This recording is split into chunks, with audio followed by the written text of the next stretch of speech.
إن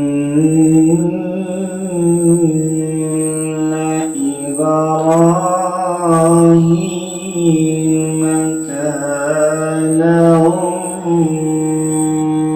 أمة قانتا لله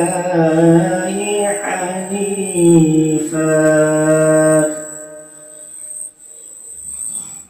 ولم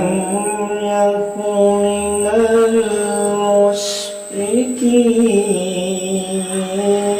المشركين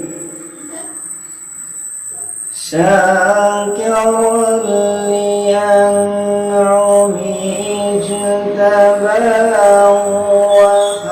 وهداه إلى صراط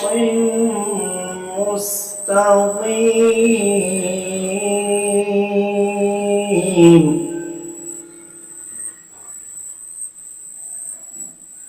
شاكرا لأنعمه اجتباه وهداه إلى صراط مستقيم